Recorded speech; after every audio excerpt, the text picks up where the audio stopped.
గుంటూరులో Shankar Vilas flyover బ్రిడ్జిను 2027 July నాటికి అందుబాటులోకి తీసుకొస్తామని కేంద్ర మంత్రి పెమ్మసాని చంద్రశేఖర్ హామీ ఇచ్చారు.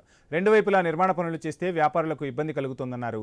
ప్రస్తుతం జీజీహెచ్ వైపు పనులను 50 మందితో చేస్తున్నామని చెప్పారు. ఇప్పటికీ 9 పిల్లర్లను నిర్మించామని తెలిపారు.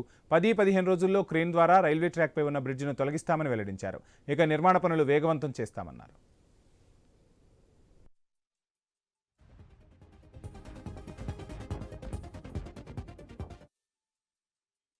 రెండు సైడ్లు ఎక్కువ వర్క్ చేసేవాళ్ళం. అయితే ఇప్పుడు వీళ్ళకి ఇంకో 3-4 నెలలు టైం ఇచ్చినట్టు ఉంటుంది. వీళ్ళకి వ్యాపారాలు ఇబ్బంది ఉండవని చెప్పి, ప్లస్ అందరూ ఒక సైడ్ ఎక్కువ వర్క్ చేస్తే ఫాస్ట్ గా ఉంటుందని అందరూ హాస్పిటల్ సైడ్ వర్క్ చేస్తా ఉన్నారు. మెజారిటీ 50 మంది దాకా. దాదాపు 9 పిల్లర్లు అయిపోయినాయి. ఇప్పుడే అటంతా వెళ్ళొచ్చాం మనం ఆ ఏరియాలో. అదేవిధంగా ఈ సెంటర్ రైల్వే బ్రిడ్జ్ ఏదైతే ఉందో దానికి కావాల్సిన టెక్నికల్ క్లియరెన్సెస్ అన్ని తీసుకొని ఇక్కడంతా క్లియర్ చేశారు. సౌత్ సెంట్రల్ రైల్వేలో ఒక 2-3 డేస్ లో కనుక అది మనకి క్లియరెన్స్ ఇస్తే ఇంకో 10-15 రోజుల్లో క్రెయిన్స్ వచ్చి సెంటర్ పార్ట్ తీసేస్తే మనకు అదొక క్లియరిటీ వచ్చేస్తుంది. వచ్చిన తర్వాత ఎక్కడైతే పెండింగ్ పిల్లర్స్ ఉన్నాయో ఆ పెండింగ్ పిల్లర్స్ అన్ని జరిగిపోతా ఉంటాయి. ఇక్కడ కూడా ఒక 3 పిల్లర్లకి ఇక్కడ షాపుల వాళ్ళు ఉన్నారు. ఇప్పటి వరకు మేయర్ గారు, కమిషనర్ గారు అందరూ మాట్లాడారు.